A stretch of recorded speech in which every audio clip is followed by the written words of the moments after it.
Welcome to the Armani Talks YouTube channel, the #1 YouTube channel for you to level up your communication skills, learn the art of public speaking, social skills, and personal branding to take your message to the world. For today's episode, we're going to be talking about street smarts and book smarts. If you're like most people out there, you have a certain perception of what smart means. And just like a lot of people out there, you were taught about this perception mainly through school growing up. In school, having an idea of what smart means is huge, because if you're someone who doesn't fall into that boat, your grades can suffer. And if your grades suffer a lot, then you won't graduate. You're delaying a whole year of your life, and those kind of small mistakes definitely add up. So it's very imperative that you understand what smart means. But did you ever notice that what constitutes as smart in school a lot of times doesn't spill over to the real world? Did you ever consider why that is? It's because in school, they predominantly teach us one kind of smarts, which is book smarts. But in the real world, you have to have street smarts as well as book smarts. That's how you're going to survive in the real world. And in today's video, I want to teach you about these two types of intelligences so you become more unified as a person. There's this misconception that it's either book smart or street smart. But this video is going to teach you how to work with both. You're going to leverage both of the two intelligences so you can progress more in life and you can level up your communication skills. So if you're ready to integrate the two kinds of intelligences, make sure you drop a like for me right down below. What is book smarts and what is street smarts? Well, I consider book smarts more of an external process. You're consuming information from the external world, typically in books, podcasts, videos, etc., and you're gaining access to someone else's wisdom, someone else's knowledge. Street smarts, I would consider it more of an internal process. This is way less formal than book smarts. You are the main actor in this whole process. You're the person who is going out there, adjusting based off of the experiences that you're being presented, and you keep leading with your creativity. There's no rigid structure that you follow. You are experimenting and you are learning it on your own. For this one, you are gaining wisdom. In school, we are predominantly taught about book smarts. That's what we're predominantly taught. And there's a few holes in this kinds of thinking. Number one, a lot of the curriculum is designed for us, right? It's designed for us. And typically, your teacher will say, John, Thursday, 3 p.m., you have your exam. So you know all the way up until Thursday, 3 p.m., you are going to be consuming knowledge. You're going to be consuming book smarts. You keep consuming, you keep studying, and Thursday finally rolls around, and you have to take the exam. And this exam has a huge say on whether or not you know how to apply this knowledge. In some ways, this is an illusion, because just because you pass an exam, it doesn't mean that you can practically apply these concepts into the real world. So it gives you that kind of illusion.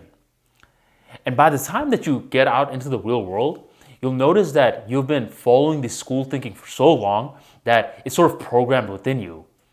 Haven't you ever wondered why you have analysis paralysis? Here, I'll solve it for you. The reason you have analysis paralysis is because you take school thinking and you apply it into the real world. What do I mean by this? Well, in the real world, you start consuming knowledge. You start consuming book smarts, sort of like how you were preparing for that exam. But in the real world, your teacher isn't there to tell you, Thursday, 3 p.m., this is the day of your exam. There's no deadline set for you. So when you realize that there's no deadline and you are the one that's responsible for the deadline, you start feeling confused. So you keep consuming, hoping for this perfect time to begin. And at this point, the information age, there's so much information to consume that you're just stuck on this rabbit hole of constant consumption to a point where you start overthinking. You start thinking, oh, wait, I can't begin. And you are getting so much book smarts, but you're developing very minimal to no street smarts. That's not how it works in the real world, homie. And my personal belief, especially in terms of communication skills, is that street smarts is much more important.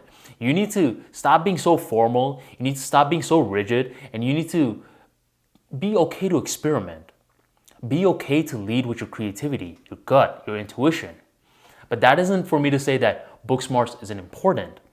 My personal philosophy is that you lead with street smarts, you lead with that scrappy attitude, and then you fill in the gaps with book smarts. Here's a 3-step framework that I want you to start following. Number 1, get enough book smarts, just a bare minimum, so you can start producing. 2, lead with street smarts from here on out, and you keep failing, keep gathering data, keep adjusting.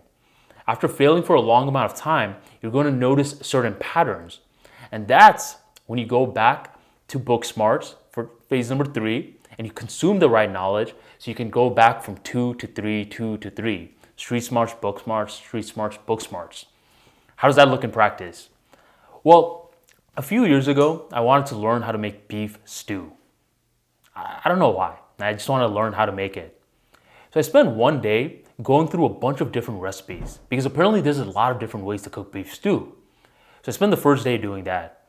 And eventually by the end of the day, I zoned in on one perfect recipe. All the ingredients were stuff that I was familiar with, and it didn't seem like it'll take too long. So the next day, I began cooking. I began making this beef stew. And by the time I was done, I can confidently say that it tastes like shit. It was really, really bad. But at least I got it done. So I kept on applying this. Week after week, I kept trying to cook this beef stew, but I noticed for some reason, it didn't come out the way that I wanted it to. Don't get me wrong, each iteration was better and better, but it wasn't quite as good as I wanted it to become at the end of the day. So after the 5th time of cooking it, I started to notice exactly why it wasn't coming out good. I noticed it was too liquidy, and I noticed that the beef was very chewy, it was very hard. So the fact that this happened 5 times, I now knew exactly what the problem was, and I knew that I can go back to book smart mode and start getting the right knowledge to fill in these gaps. So I go on Google, I try to see if other people had problems with this, with the meat being too hard, and surprise, surprise, they did. I go in one of the forums, read one of the comments, and they say, just leave it in the stove for a little bit longer, let it boil a little bit more, and the problem will be solved. And once again, surprise, surprise, that's exactly what ended up fixing the issue. What this went on to show was that if you were to tell me, Armani, the beef being hard is a problem that you should expect in the stage 1 of just consuming, I wouldn't have a clue. The only reason I knew what the problem was going to be was because I started to apply.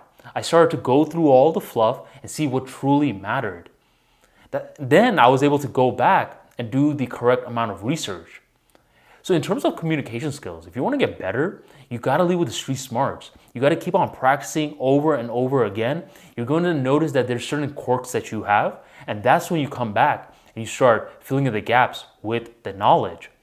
A book, for example, a book without any form of experience can get you started, but ultimately, when you get experience and you revisit that book, I guarantee you that book is going to seem 10 times more valuable. You're going to be thinking, am I still reading the same book, or is this completely different? It's the same book, but it's a different you. It's a different you because you're willing to be scrappy. You didn't need all the formal guidelines. You were willing to create your own rules.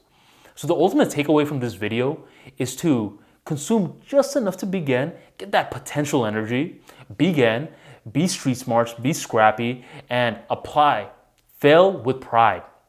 Then you'll notice the patterns, be very aware and analytical, get your quirks and do more research on it, fill in the gaps, and reapply. Keep doing this over and over, and you won't have a problem with analysis paralysis again.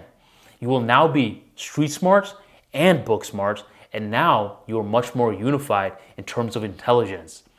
If today's video helps you, make sure you drop a like for me right on below, and you share this video to your social media of choice. Thank you, my friend, for joining the Armani Talks YouTube channel, and I'll catch you on the next episode.